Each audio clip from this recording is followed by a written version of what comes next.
Hey everyone. Welcome back to the NY Patriot Show. We're finally going live on YouTube, Rumble, Odyssey, Twitter, and Facebook. We were supposed to go live a little bit earlier today. Things just didn't work out, but here we are now at 12:18. Better late than never, right? Today I got on a returning guest, actually. He was on the show probably about 6 months ago. And I got him back today, touching on the Tetragrammaton. Today I have Ethan Indigo with us, and I do have my wonderful, amazing Canadian co-host on with me as usual. What's going on, Theresa? Do you want to say what's up? Let everybody know who you are and about that amazing podcast you have. Thank you so much for having me back on. So I have another show called the Spiritual Gangsters podcast, which is a lot of fun. It's cool chats, cool hangouts for awake and aware people, interesting life stories and experiences. So come check it out on Apple, Spotify, YouTube, Rumble, all the major places. And the links will be in the bottom for sure. Of course, as usual. And just to let people know, too, the links for that show is also in my own link tree since I'm a co-host. So, but I think hers may have more links to other stuff. So definitely check out like that. my social media and stuff. Yeah. Yes. And I do also want to let people know going forward that, if you're listening, we do have video. And if you're watching, we do have audio. There could be more episodes on audio than video. And I also did want to kind of make a small disclaimer about this topic today. For people who may be, and I'm not saying this word in the negative sense, I'm actually using it in the way it's supposed to be used, people who may be ignorant to occultism and magic. Before we start the Tetragrammaton, I do want to let people know that, for some reason there is this misconception that Aleister Crowley seemed to have written every ritual everybody uses. He wrote maybe 3 rituals himself and did Liparesh. The Tetragrammaton, Enochian magic, the lesser ritual, the pentagram, the hexagram, all that stuff was prior to Crowley ever taking a fucking breath. So, before we get going, this is not, just based on him. He may have added on to things in magic and his own ideas and whatever, but this is not based off of his stuff.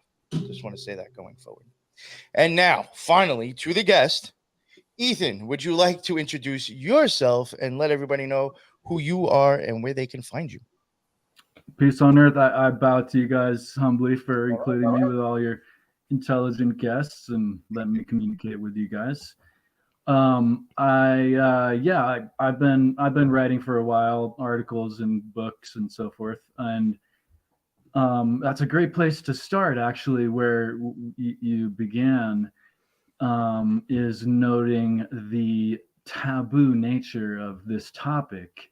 And another taboo word and subject matter related to what I want to talk about, or beginning anyway, related to the word anyway, is the pentagram, right? The pentagram has a big taboo, like, whoa, you say that word and you're automatically skewed, but it's just a 5-pointed star, of course. Yes.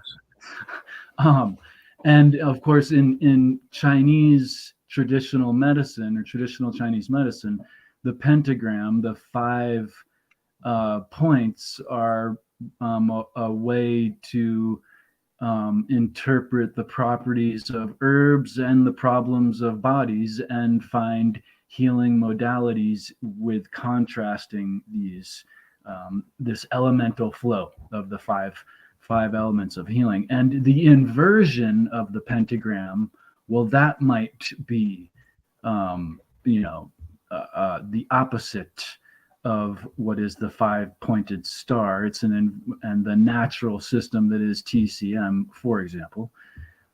So the inversion of systems tend to be the reason why whole systems have this backdrop as taboo. But pentagram is very similar to the word tetragrammaton, right?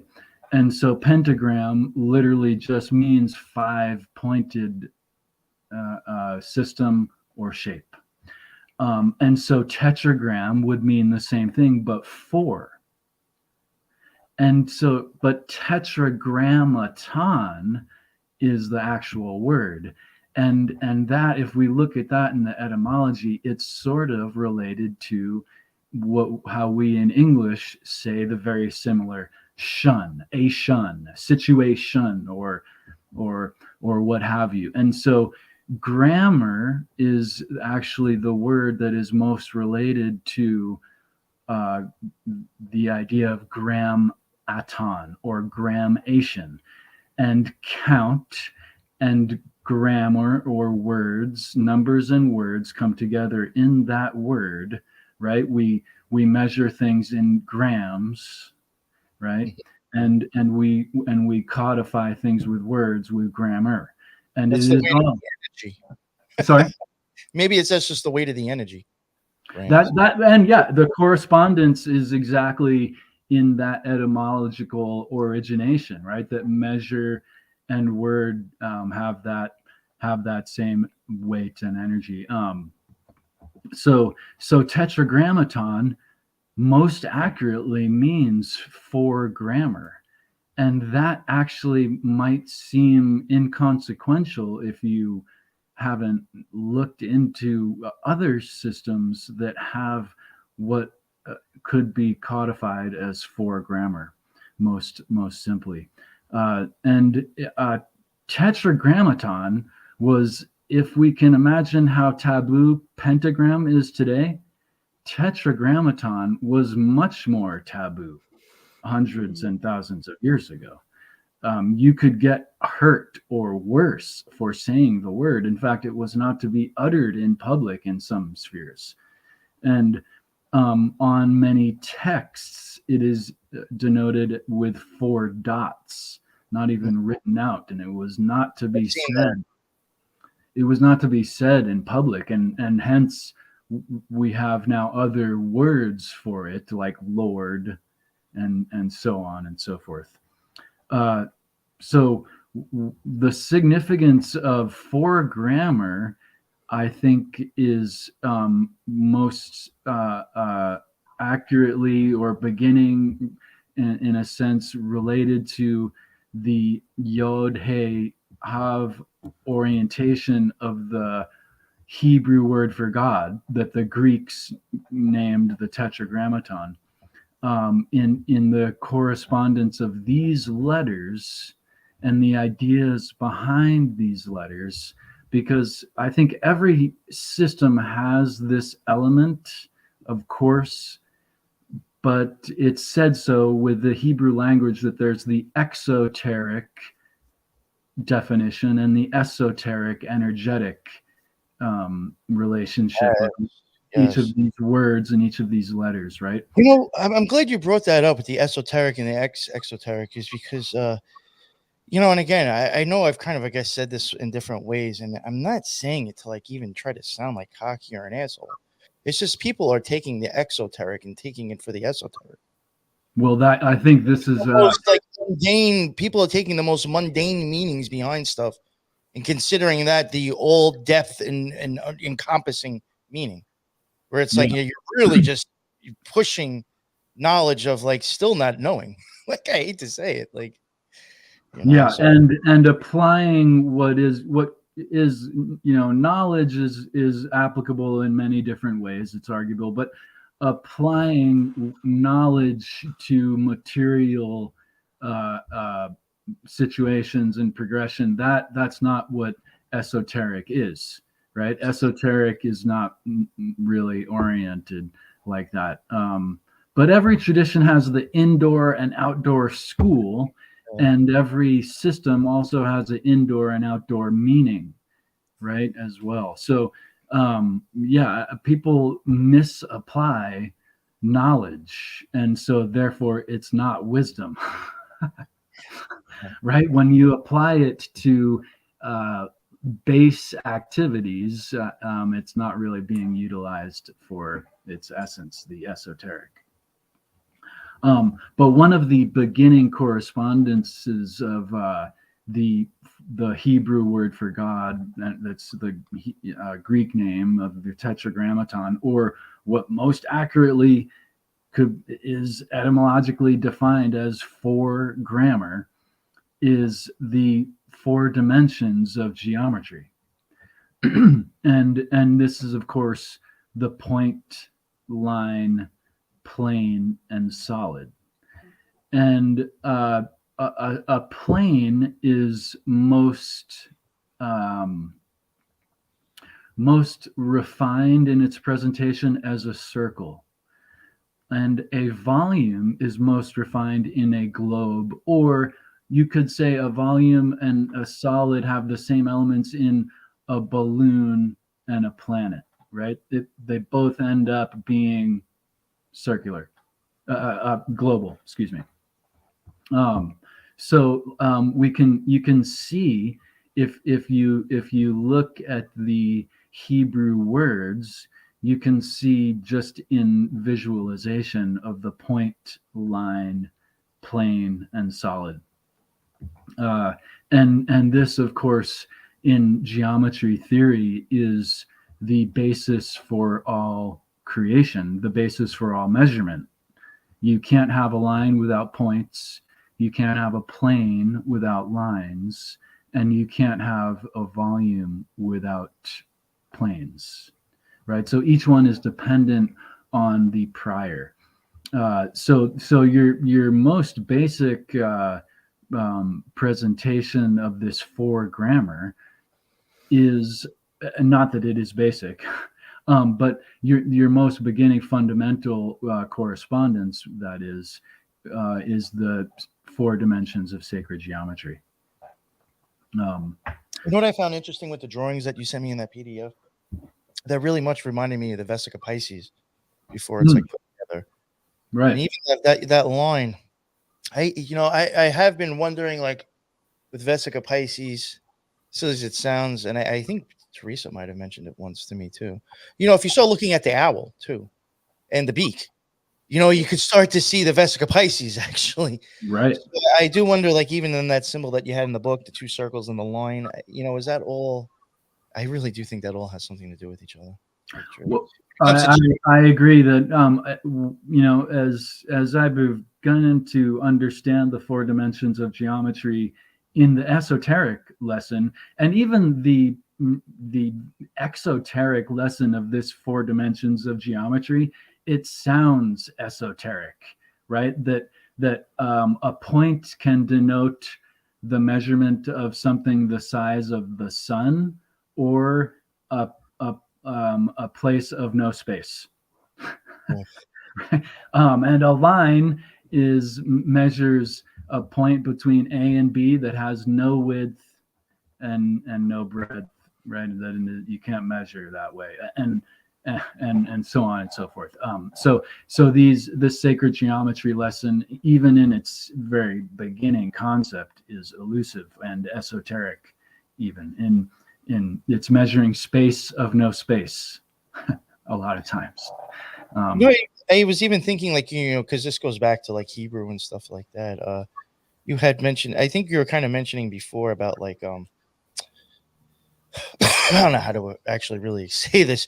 I think, if I remember correctly, the Torah, or there is something to do, or maybe it's the Old Testament, I can't remember.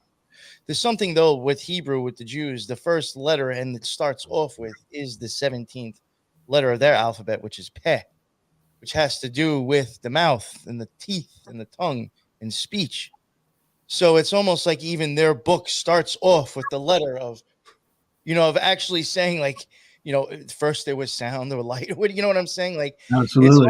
It's like, to me, it's almost even showing you that's represented in word, in sound. And this, I believe it's hey, literally represents breath, and all of the Tetragrammaton put together represents in one layer the breath of becoming, and that out of the mouth comes creation. Yeah. So sorry.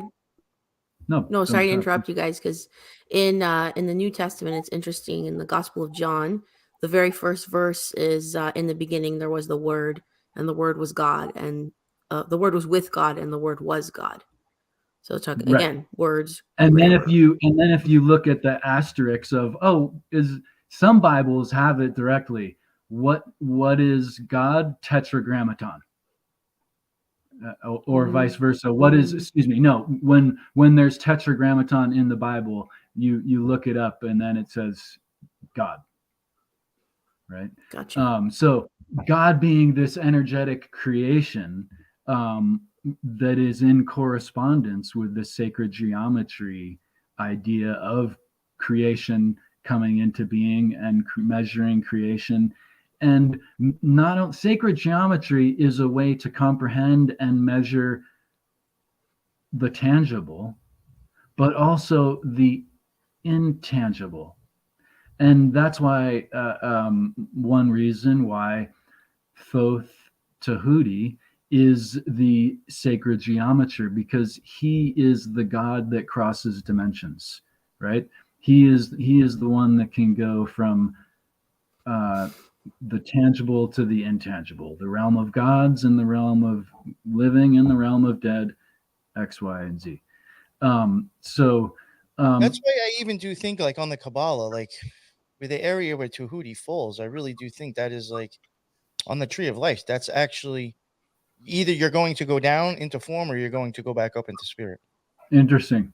Yeah, like even the spot where he's at, it's almost as if like this is why I do think he's kind of sometimes known as a jokester or a troll, or somebody, a trickster, is because he understands both sides and actually just kind of makes fun of or laughs at what people think is important in this world, knowing the other side, and just like, fucking really, I think that's where like the whole joking around, almost cockiness because of like understanding both sides and just being like, really, absolutely, this when there's this, I mean, yeah. And he's the and he's in charge of initiation and ascension and individuation and wisdom teachings.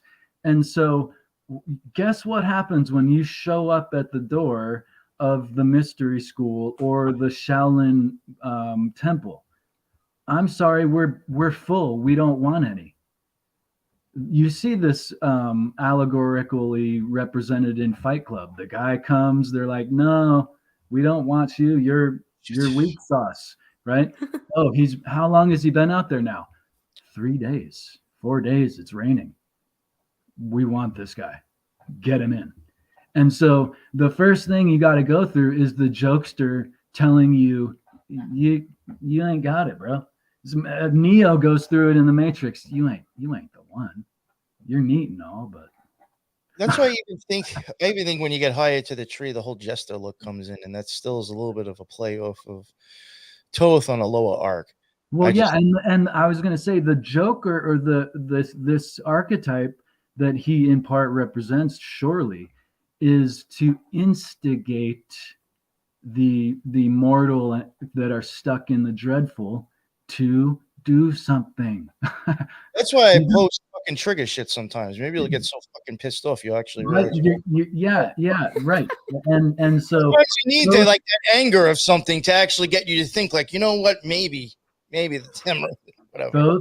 Thoth is meant to be that initiator at the gate, and he's saying, I built the pyramid, and I used to hang out with people that built the pyramids, and you really ain't all that. Well, I'll show you that I'm dedicated. Or if you turn around and are humbled and give up because of the jokester, then he goes, yeah, I was right. But if you wait outside the Shaolin temple and they go, he's still waiting, well, I mean, this is showing some serious patience and dedication.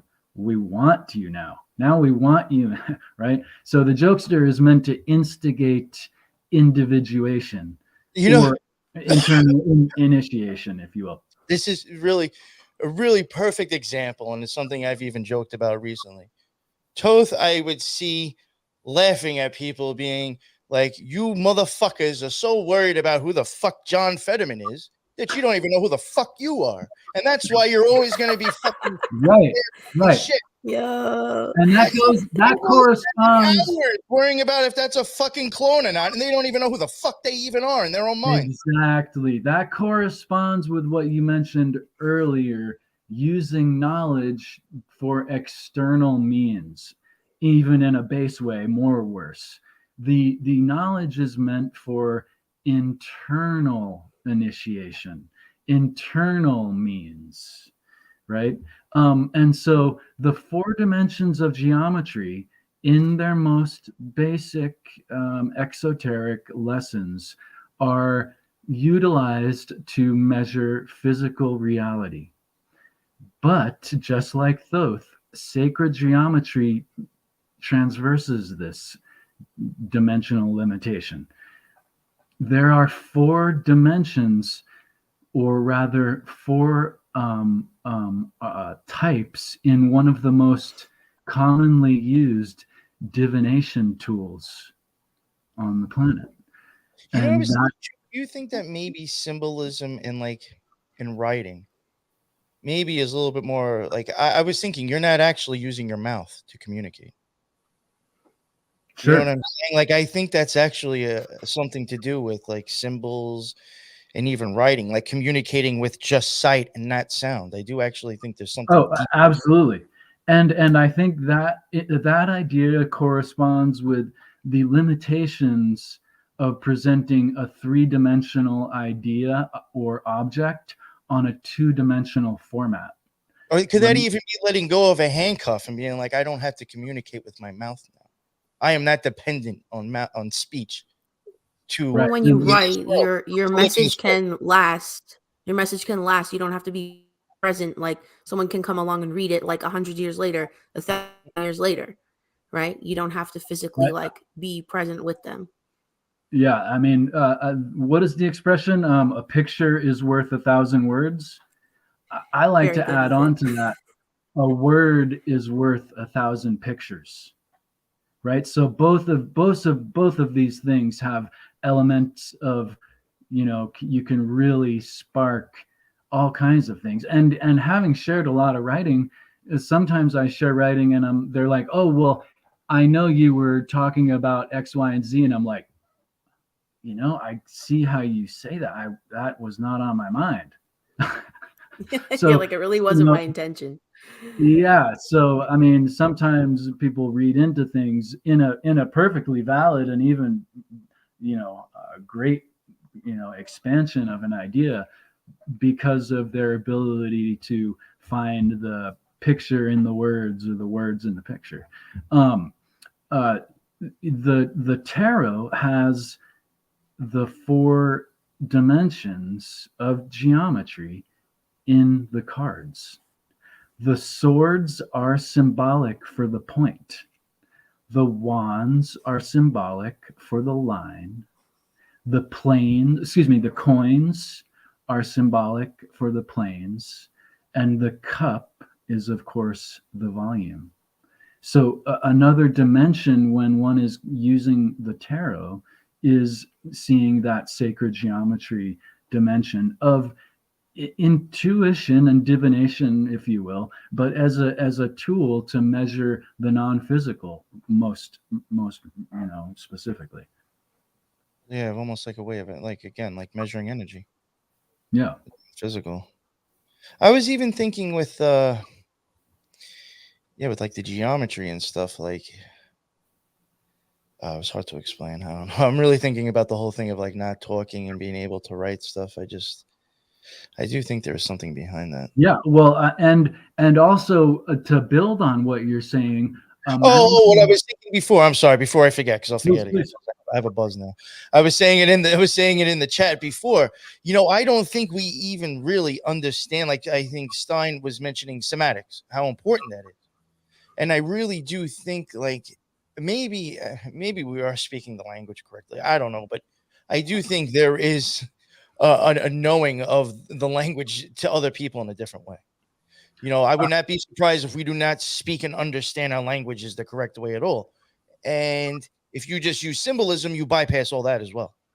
I think it is very possible to communicate an idea for a longer period of time with many more people by way of symbolism, and maybe even more so by way of numbers, right? And mathematics and geometry. These things actually are very much, as I'm interpreting sacred geometry, that's admittedly so. But mathematics and geometry itself, these are not necessarily interpretable items, right? And so, sacred geometry and gematria, maybe there is a lot to it in communicating ideas. And even to build on that, as I was going to mention a minute ago, imagine communicating these ideas among a large number of people who actually are illiterate. You would be much better off using numbers, using letters, using symbols to represent a whole series of ideas. You know what the great thing about that too is that, like, exactly what you're saying. If somebody's illiterate, you could go and make a symbol that's like 2 pages long. If you were to try to speak what that meant. Absolutely. And somebody who doesn't know how to read all that can now describe that in a drawing. Yep. And the same is so with a number, right? 4, for instance, but 3 also. Any number of ways to conceptualize things. And so in that chapter, I briefly, in the Tetragrammaton chapter of the 4th initiation, I briefly touch on the Sumerian king's list by way of Enki's number, which is 40, which is the Tetragrammaton, because 4 and 10. Let me go back. The sacred geometry reference of the Tetragrammaton begins with the relationship of the Yod He Vav He correspondence of the 4 symbols for gram, word for God, but expands on that as well. In I forgot my frame of reference. Sorry, what was I mentioning right before that? Well, you mentioned Enki being 40. Right. Thank you. Enki has the symbology of 40, and if you look at the number of points that would be involved in depicting the point, line, and plane symbolism, you have 1 point for the point, of course, and 2 points are the minimal number of points for a line. 3 points are the minimal number for a plane, which will be a triangle, and 4 points are the minimum number for a solid. 4, 3, 2, 1 adds up to 10. And there's, by extent, I think they multiplied the 4 and 10, and that's how Enki got the 40. That's by interesting. symbolism. He was associated with water, right? He's associated with water, yes. And he was a writer and wisdom teacher as well. Yeah, because even like the 4th sphere would be like, my opinion, like that would be really when you kind of come into some sort of structure and not so much of a thought anymore into this reality. And like it's blue, and I know he's been associated with like aquatic stuff too, like a fish, right? Mm-hmm. Yeah, the fish-headed god, I believe. That would be like a water sign. Yep. And so 40, when you apply Enki's number 40, which relates to the Tetragrammaton, is not necessarily derived from, I don't mean to say, when you apply 40 to the Sumerian king's list, dividing 40 into these numbers, you get some interesting numbers.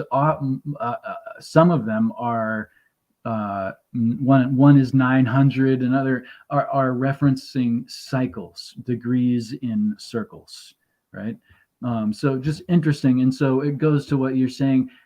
I don't mean to say I know what these numbers are trying to communicate, but I think they're trying to communicate something, and I don't know what it is, you know. But when that equation comes up into a number of signification, in this case, say 360s, there's something going on. Interesting too. something- Like, oh, Go ahead. I'm sorry. Go Go ahead. ahead. No, just a little observation quickly. Like, music, like the most common like musical signature is like 4/4, and like often when you count like beats, like in fitness or like if you're just gonna like join along in the song, you're like 4, like usually in 4/8. I just find that interesting. And Being another universal language. Poetry tends to operate by quatrains. Well, again, we've been seeing 4 and 8s constantly still. Well, 4 multiples and of 4. 8, we could say more often than not, 4 and 8 are actually intertwined and often representing the same thing. For instance, one of the most basic elemental representatives of energy and or God is the Ogdoad of the 8 meters of Egypt. And these are 8 gods, but they're actually 4 pairs, one could interpret. So like 4 and 8 even connecting Kabbalah too. That's okay. 4. It's so weird how that you keep seeing that stuff. And if we look at the Taiji, or what we call in English the yin yang, the same thing. 4 and 8, same thing. In their relationship of being expanding one off of the other. Most often the yin yang symbol, the Taiji, which means literally the grand ultimate. And so what the Taiji symbol is trying to depict on a flat surface, and trying to depict a 3-dimensional object on a flat surface, and trying to depict this grand ultimate energy that is precedent to all. It's the Tao. This Taiji or yin yang symbol is trying to represent the grand ultimate causation, God, the Tao, the all, XYZ. And so it's not perfect. You can't represent that perfectly, just the same way as actually the Word of God, the Tetragrammaton, is trying to represent God, but it can't really do it that well, but it's the best they could come up with, is the 4 relationship. So the yin yang, excuse my long explanation, the yin yang is actually made up of 4 components. The major yin and yang, which is what we mostly conceptualize, the big swirls, and within each of these swirls is minor and major, minor yin and yang.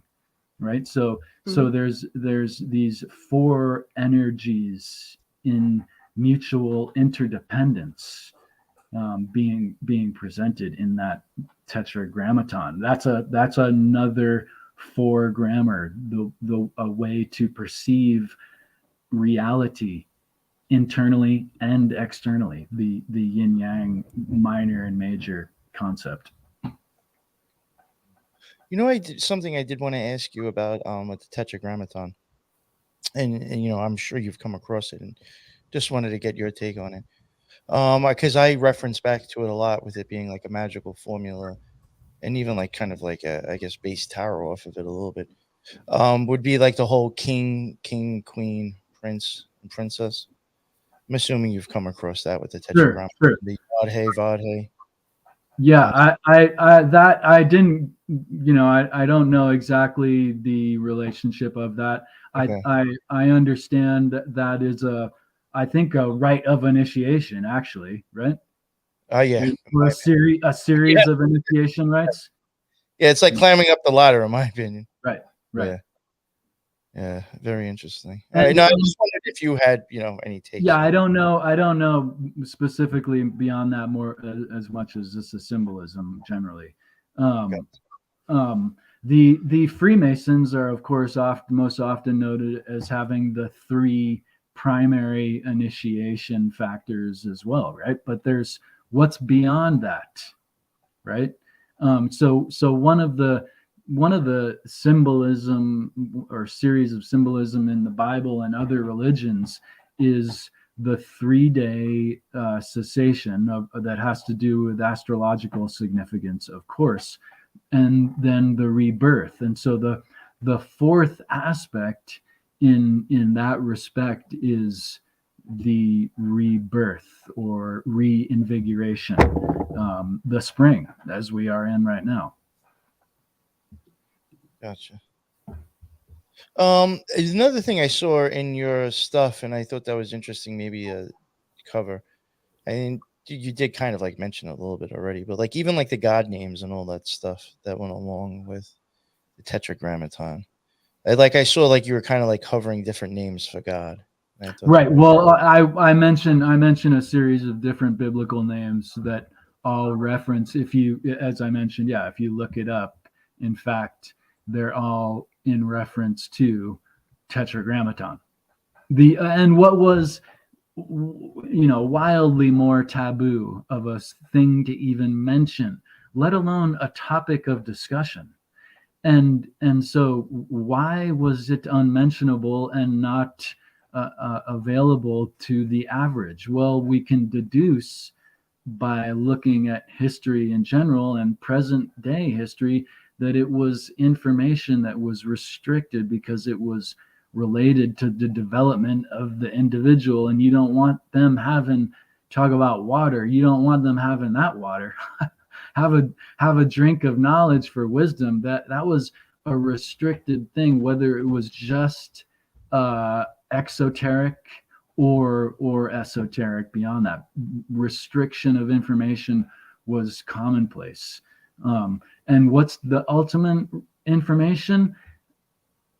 Expansion on consciousness, right? And another 4 grammar of the oldest symbol on the planet that's so old we don't really have the language originally doesn't have a word for it.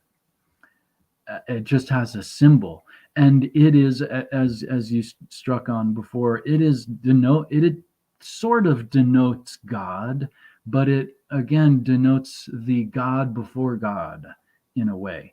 The original annunciation that brought everything into existence, just like the Tetragrammaton, is the Om symbol.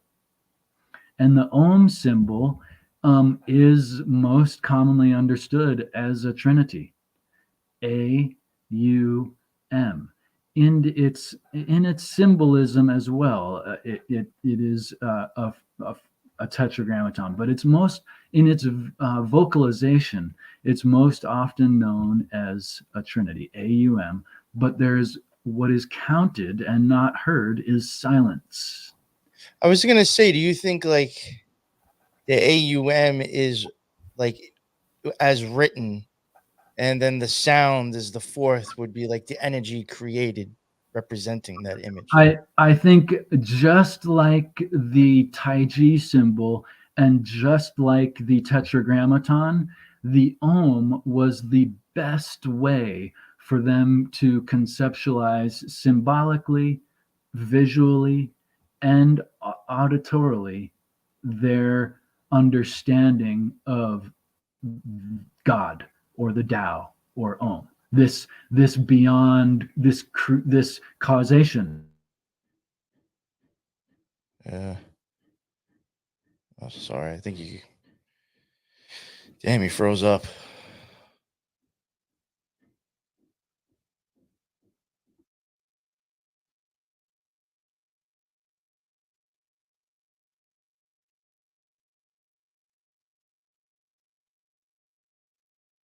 Oh man, I don't know what happened here now. This is horrible.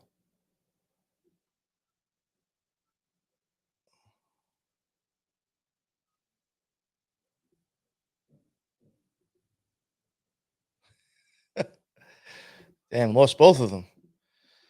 Fuck. Oh, I don't know. Could possibly be my connection. I got damn. And now it's just me. Lost everybody. Theresa should be coming back, and hopefully this guy should be jumping back on. I don't know if it's my connection or what, but we just do not seem to be having a great connection today. Even yeah, he's back. Even it's not even showing how many people are even watching this. That's how screwed up this connection Oh, is. I'm like, is it bad on your end too? Sorry. well, I mean, I don't know. It's like I have like looking at the bottom, I don't have the full thing, but I have 3, and it stayed like that. But like Teresa's in Canada, and just honestly, her just internet connection is horrible to begin with. But I think between all 3 of us, I just think I don't know, screwed up. But she should be jumping back on. So okay, yeah. Was it coming in clearly the whole time, or? your voices are fine. Yeah, it was just like the video and the lag. That's all. I mean, it has been so bad from the beginning. I didn't even care about it anymore. I was like, whatever. Sure. Mine will match, and just everybody else will be off. I don't know. It's sorry to whatever, but I think people it is what it is.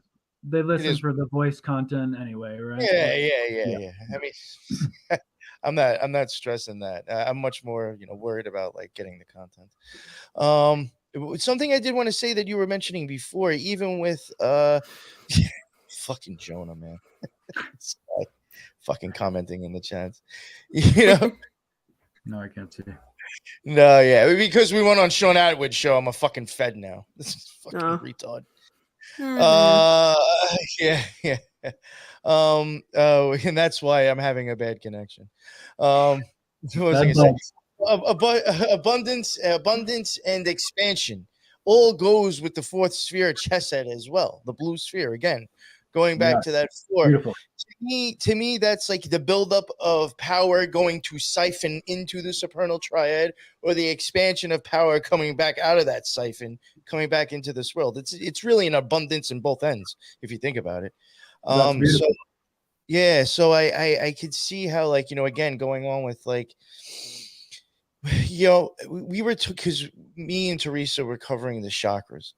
And I think me and her were talking one day prior to recording something. We were talking about the last chakra, and I was going on about like stuff in like the book that I was using, how like, later on in the chakras, you don't go from like the normal element anymore. You go to like sound, thought, and light. And like, 3, I could see being the idea. The 3rd sphere in the tree of life would be like the idea and the thought. And then I could see 4 being like the sound or the structure now coming out, so I could still see it all matching. Like, with the that absolutely really just the weighing of that energy. Really, that's all it is a way, I think, of giving abundance to energy. I don't know how to say it properly.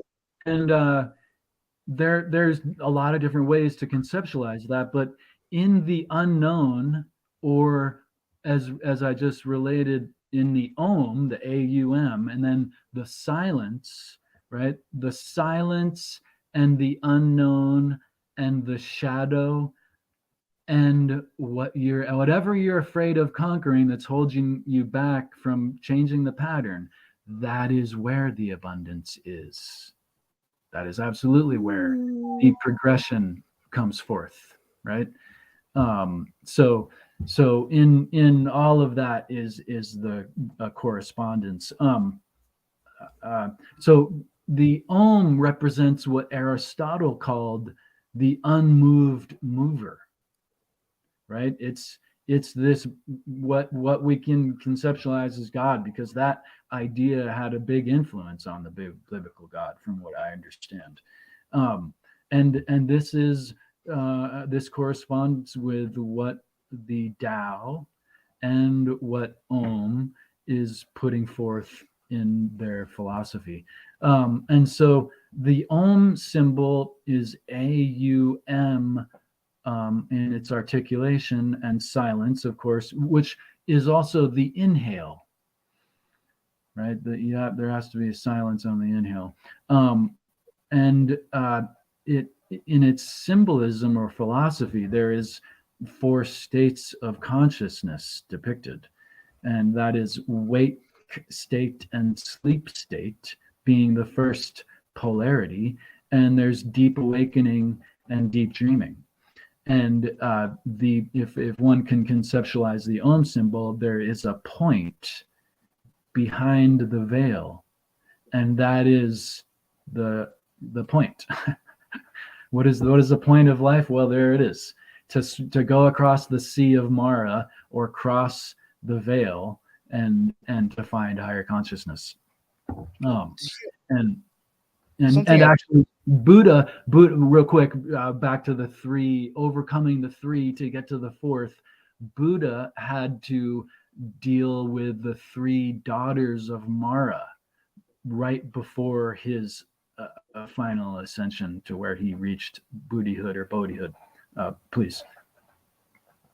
You're like talking about like the breath of God and like, you know, crossing the abyss and all that stuff. I have like wondered, and it may sound like a little out there, and it's not like I'm not promoting to do it either, but you know, I have said before, I do think a lot of magic and people, you know, NDEs seem to have a lot of similarities, I think. I have often thought, like, is the breath of God in this world the exhale? And is the breath of God in the other world? Like, if a lot of times, if you think about it, when you go to hold your breath, you normally take a breath in. If you were to hold that shit until you pass out and choke, you might have some sort of a magical experience. Well, I mean, I'm not trying to promote that stuff. No, I mean, just put it this way: when that guy from INXS was hanging from the rope, supposedly jerking off, I mean, it may not have been what everybody thought it was. Oh, right. There's that too. Well, that's what I'm getting at. You know, there asphyxiation or hyperventilation does cause chemical change within the system, and so simple. I wouldn't go so far as that kind of breath restriction, but simple meditative breath practices can absolutely change your chemical state. No, I know for sure. Absolutely. That's the only experience I have. But when you look at other things that you see, these like weird, I know it's a great. People do, you could start being like, that seems like a shortcut to something else I've done before in meditation. Right. Well, and it goes back to what you said before. They're utilizing knowledge for base activity in an externalized material, in that case, sexual pursuit, right? That's not what the knowledge is for. It's with esoteric internal pursuit, right? And the Tibetan Buddhists talk about making love to the goddess internally, right? And so there is an internal fashion to find ecstasy. All these different practices note, right? There is an internal pursuit for that. But the Sufis have various breathing practices that resemble hyperventilation and get accused of being simply that. But what is behind the tarot or the I Ching or whatever that makes it work? It's the consciousness. So what is behind breathing practices? Connection with the consciousness, expansion of consciousness. That's where the real power is. It's not necessarily in the cards. It's through the practitioner and the comprehension and so on. Yeah, so funny enough, there's a really common like pranayama practice called box breathing. I'm sure a lot of people have heard of it. So like you inhale for 4 breaths, you hold at the top for 4, you exhale for 4, and you hold at the bottom of the exhale for 4. So again, we're making that like tetra structure, you know, with your breath, and that's supposed to like calm your nervous system, help ease anxiety, blah blah blah, refocus, all that stuff. Beautiful. And that reminds me. Sorry, what were you gonna say? Do you think all these 4s all go back to like making the cube as well? Mm-hmm. Square. Well, it's possible, but the cube is 6-sided, right? Yeah, but I mean, that finds in what you're saying is the same relationship as the circle and the globe, right? Okay, but wait, you have a 4-sided object in the 3rd dimension makes 6 faced. Right. Yeah. Like it's just, it's funny, like all the numbers that like make the one object, right?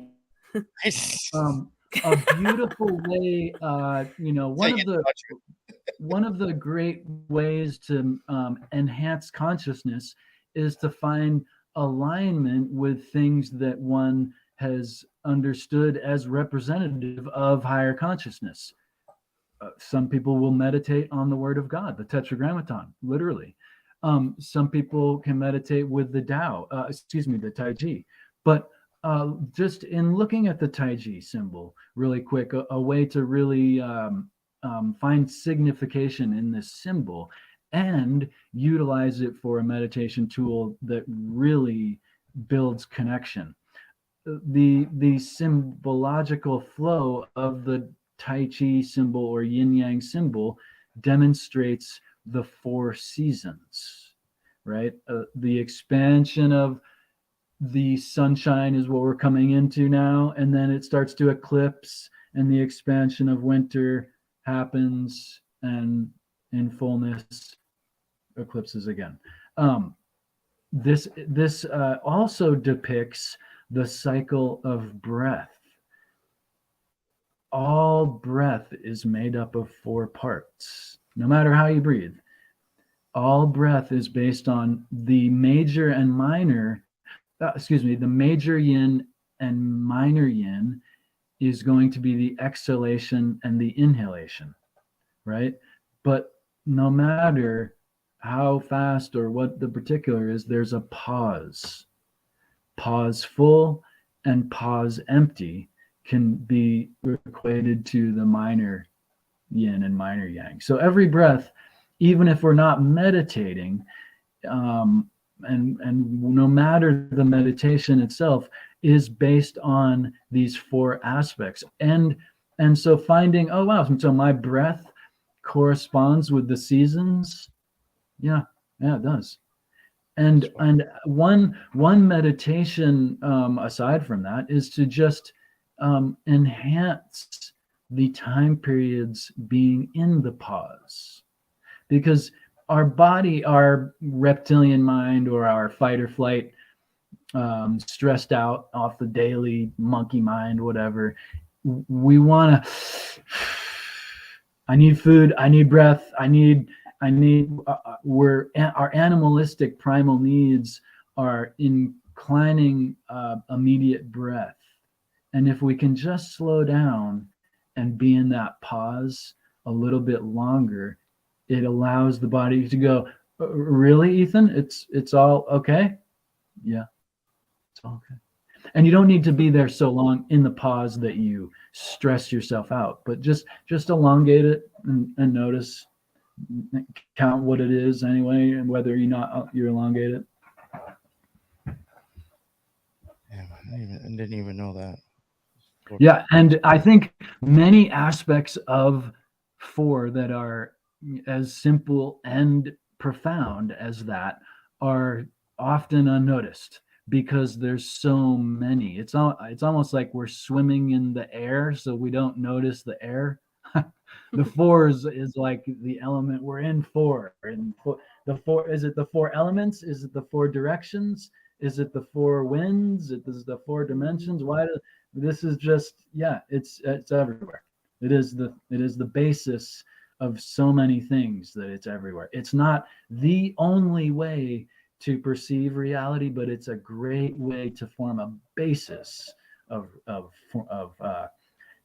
perceiving reality, and also internalizing initiation when you use these lessons esoterically internally. I love it. Yeah. I'm trying to think more about like 4 stuff when it comes to magic, and I'm getting all like, don't even like, fuck, I don't even know where to start. Well, what you were saying, please. No, what NY was saying earlier about when we were talking about the chakras, and then, like light and sound coming is like what starts, but then you almost need like that 4th like receiver. It's like the question of like, if a tree falls, the forest doesn't make a sound if there's nobody there to hear it. Like maybe our like body is kind of like the what am I trying to say? Like the structure that internalizes it. Like if you vibrate your vocal cords, but you don't have a voice box, again, box? How can you like make sound? You know, how can you make words? Like it's just always going back to like fours and boxes. Yeah. Yeah, you remind me of a great Chinese expression: hear with your eyes and see with your ears.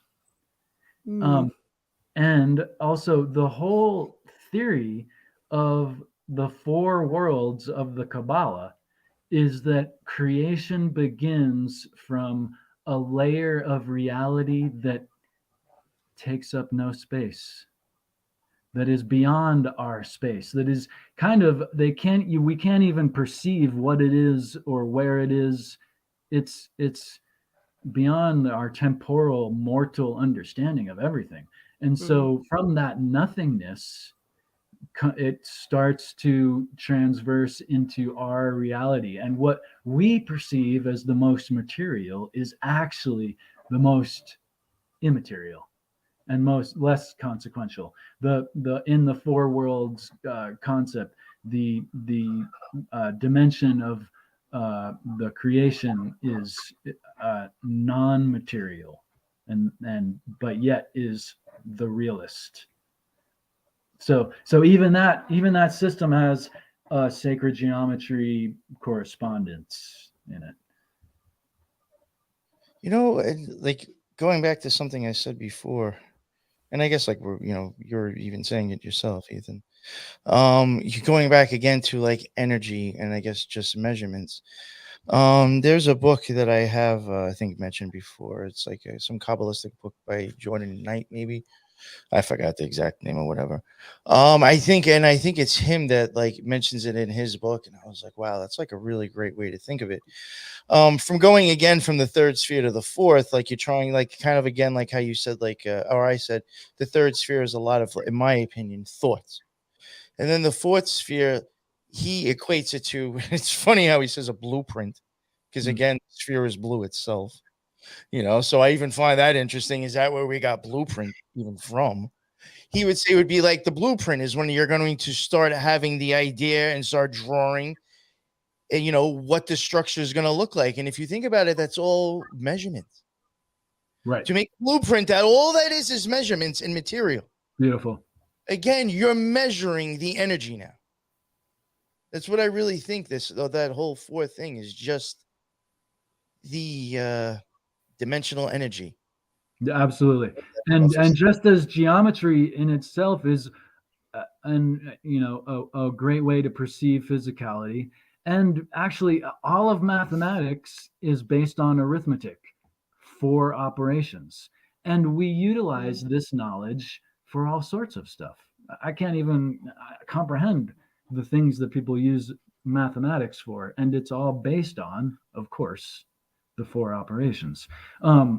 Same thing with the sacred geometry understandings, is that yeah, we can conceptualize points, lines, planes, and solids, but how can this be utilized to conceive subtle energy, right? Well, I mean, and the geometry rule again has this esoteric verbalization.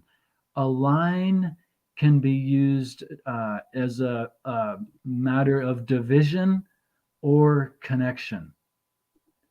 Just like these great initiators and pranksters, jokester gods, they can be used as a manner of connection or separation.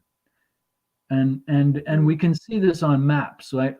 A line depicts a border, a line depicts a wall, or it depicts a bridge. And we can imagine this. Tai Chi practice meditations have this connection with the earth through your dragon's tail, and connect through the to the North Star through your temple with a line, like you're a puppet. But it's about this energetic connection, of course, right? And getting your posture right at its most basic. But we imagine linear connections that are energetic in several different types of meditations, and so we can also imagine severing connection with negativity via this construct too. right? Some meditations say, imagine a fence around you that's not too tall, but just tall enough to where people have to ask your permission to get over it, right? This is kind of setting up a peripheral line around you. There are all kinds of ways to look at this concept. But, energetically, I think a lot of people might be hindered or down if they if they are surrounded by lines, like they're in prison bars, right? This really weighs down on people and metaphorically traps us, right? Whether it's literal bars or otherwise. Oh, yo, it's going again. Is that someone's phone? That was my phone. Sorry.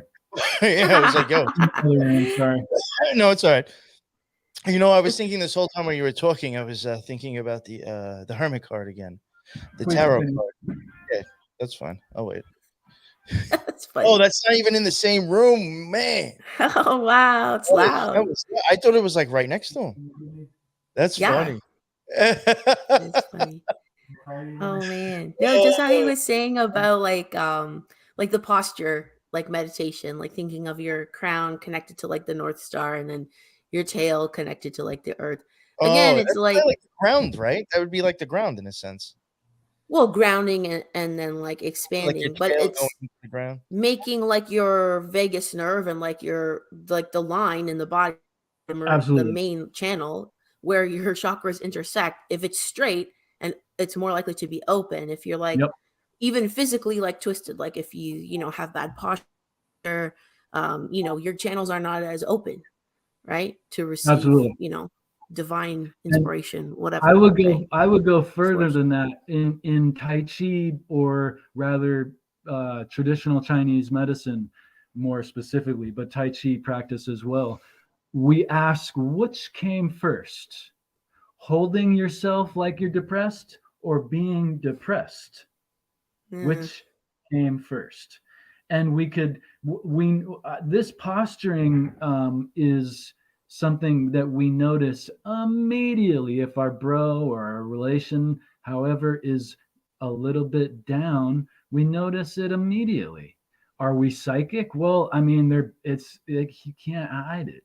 When you're down, you just slump and you literally depress. Oh, you can just see it on people's. Depressed. It's true. Oh man. And It's actually, true. chi, the basic meaning of chi that's so often associated with development of energy is compressed air. And when you practice and develop your chi, whether it's just in the gym or going for a walk or a meditative walk, which is Tai Chi, you are practicing getting your energy correctly in a compressed air manner. And we are essentially machines that need electricity, magnetism, fluid, and we got an air compressor too, so. Yeah. That's funny. So yeah, Oh, developing chi really helps to, in this subtle manner. I don't know why Tai Chi makes me feel good or why that helps, but it literally is coalescing the air together so that we have a little bit of non-depression, the opposite of depression, compression. Yeah. well, I even agree that the there's. expansion. I mean, that's even just dealing with energy too. Just Yeah, dealing with absolutely. And in my experience with putting out intuitive energy, because it's one dimension is to experience it coming in, right, like a funnel, right? Well, that's not actually that hard. We're actually, you can't turn that off. You have a funnel that's a receiver, right? But to make that a projector, it requires your emotional, mental, physical, and spiritual dimensions to be all right. not too much, not too little, nice and balanced. If they're not, for instance, if you want something too much, it's like you're always grasping for it and it's always trying to get away from you, right? So you have to have a balanced approach. And I think just conceptualizing the sacred geometry and what it's valuable for in these other longstanding traditions is a real powerful visualization practice to embodying that further. That willpower to proceed. Very well said. Something I did want to just bring up. Oh, go ahead, Theresa. Sorry. Oh, I was laughing to myself because I know, like, Crowley always said, like, bless the results. When Ethan was just saying, like, if you want something, like, not to, you can't want it so much that you like snuff it out, you know, is that the energy of desperation, it never works well with anything in life. So that's even like that even, and then and then I'll go into what I wanted to say with like the tarot card, but that like even reminds me of I mean, I know this might be like a controversial opinion, but like, you know, if I'm going to set up my altar and like make a candle and a sigil to like ask for like fucking $20 or to like yeah, I don't know, do something to somebody, it's like, you know, am I lusting something already in that sense? And I'm already fucked that way to begin with. Right. That something outside of myself. I'm already lusting a materialism inside this world. I'm not going inward, am I? I'm still tricky balance. Shit. You know, somehow, and then all it does is just reinforce greed and hate and fear as you're doing these rituals and these, you know, making your little things, you know, whatever. But what I wanted to get to, what I wanted to get to with the tarot card is that I have even thought of like the hermit. Again, like, you know, he's holding a lamp, and that lamp has like, again, like I've said, if you go look at most cards, it's normally like a sphere or some kind of like almost like a gem or a diamond looking thing. It is normally never a flame. It's always something like in a shape or normally a sphere. That also goes in the same area that chesed would be in, you know, or connecting to there. You know, and if you really think about it, all it is a glowing orb. You know, the hermit's holding it.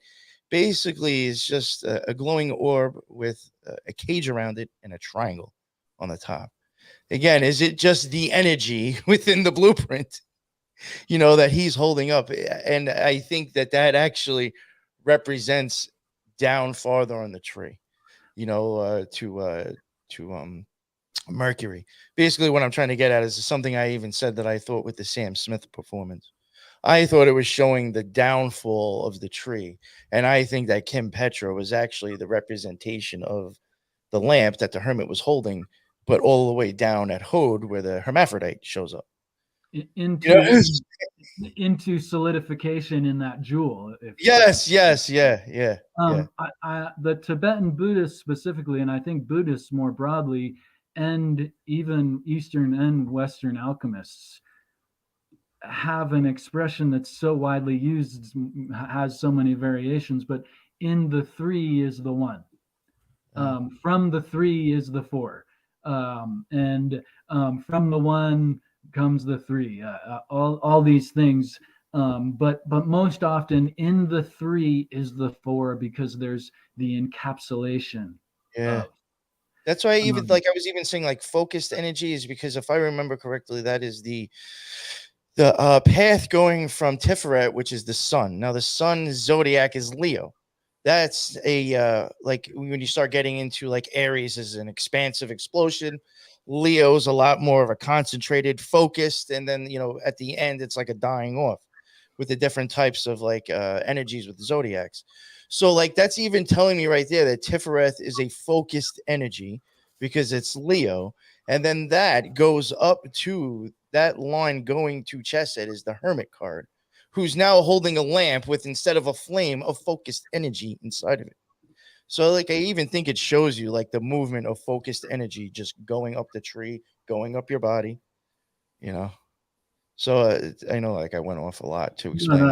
I still do think that's exactly what the fourth sphere is showing you, is you know, energy like in form. in this Another of the same energetic quality that the Tibetan Buddhists put forth. There is the idea among India and Tibetan Buddhism broadly, and Buddhism, I suppose. There's the idea of siddhis, siddhis, and siddhis are intuitive powers that result from dedicated practice of meditation. And we would call them high magic. But siddhis are not meant to be pursued. As soon as you take on a practice to pursue siddhis, your meditation is not worth anything. You're not going to get such results because you're not. It's like thinking of the time when you meditate. That's not. You shouldn't be thinking of doing it for a certain time period. You should be thinking about meditating, aligning with an idea, or just trying not to think about anything, but not the time period you're meditating, and certainly not why am I meditating? Oh yeah, I'm trying to get siddhis so that I can be more psychic. No, you're gonna fail. You should pursue these things for the just really, maybe even a good way to look at it is, I don't want to have a negative pattern, so I'm just doing this, which is positive, so that I don't do the negative. And a lot of aphorisms, or we might relate them to commandments. They say, don't do this, right? I don't do this, and rather than I do. And if we have that approach, right, we often are more successful. Like in martial arts, I don't lose. I don't necessarily win. I don't lose. Right? Yeah, I'm going to run. I'm going to do something. Okay, I took him down. Okay, I'm not going to lose. That's a different attitude than everything's on the table and I'm going to fight till I win. Right? No, it's more be Jackie Chan and don't lose whatever you got to do. Right? So it's a slight shift. It almost seems nonsensical if you don't layer it, but it changes a whole dimension, Gotcha. Well, I think you have anything else you want to add? I think we could just leave it there. I'm good with that. That's solid hour. I appreciate you giving me the soapbox to communicate with people. Oh, sure. I wish the connection worked out better. Oh yeah. Well, it didn't go live or what? No, it's still live. No, I'm just saying, I wish, auditorily, when people are listening to this, they'll have no idea what we're talking about. Sure, so it was fine for them, and that's where I get most of my listens anyway. But for the people watching, and thank you very much for sticking with it, even though it's been glitching and everybody's been off. I appreciate you all still hanging out and listening, at least. But yeah, I mean, this went fine. But thank you very much, man. I appreciate you guys so much. Thank you. Yeah, I thoroughly really enjoy that. I like talking and just who knows? I could be totally off with all the things I'm thinking about with the tarot cards and shit. Maybe my brain. I think so it's all like theorizing. I like this type of stuff. Yeah. But it seems, when it all keeps coming back to the 4, though, that's very weird. Well, another quality of 4, rather than quantity, is that it is about individuation. The 4th aspect is unsaid. It is silence. It is your hermetically sealed practice. It means that's yours really. Like, it has nothing to do with me. And so it becomes a matter of what is individuation. It is your hermetically sealed practice. It may be not hermetically sealed with everyone, and that's not necessarily the point of keeping it hermetically sealed secret. It's to do what we just spoke about. Oh, hey, Ethan, what have you been up to? Oh, I just meditated for 2 hours today, bro. No one needs to know that. No one needs to know that at all. Some people don't know that I practice Tai Chi. And same thing with bringing it into that quiet internal space. It actually has that type of value, right? This hermetically sealed idea that we get from the Hermetics of Thoth, that's, I think, part of the secrecy is not necessarily, I can't tell you because I don't think it's more have it internal, have it completely internal, because that's what it's about. The initiation is the internal individuation that the fourth part represents. So I'm glad we got to touch base on that. So thank you guys so much. And the virtue, like when you go from the fourth sphere to the third sphere, the virtue of that is silence. Beautiful. Well, There's something with that as well. the correspondence is unlimited, as is the nature of the silence. It is unlimited itself. Very well said, sir. Let everybody know where they can find your stuff. I do have his Twitter and his is that a Weebly account I did put in there? Yeah, I got a few different Weebly websites related to my books. Geometry of Energy, Matrix of Four, another kind of window on the 108 idea, and I'm on all the social media and so on and so forth. And I always appreciate feedback or questions or whatever, so everyone can feel free to reach out. Thank you. And I know you have been on other shows besides mine. You don't have your own show. Would you want to just plug some of those shows so people can go and check them out? Well, there's been a few recently as I've been finishing the fourth initiation. I've been bothering all the astute minds of the present right now. So I'm only on the good channels like Yeah. He hit me up yesterday. I was like, "Does today work?" He's like, "Yeah, actually it does." and I apologize for my misalignment on the temporal, It's all right. Yo, I screw that up all the time. It happens to me more than I like to think, even. At least once I go over to Europe, I'm like, I just get retarded. Even though it's like really no different. It's really only an hour or two difference of dealing normally than I would with the West Coast. Like, so how am I screwing this up? No, it's really fascinating how disorienting it can be. Yeah. So your links are on the bottom. Thank you very much for coming on again. Thank you.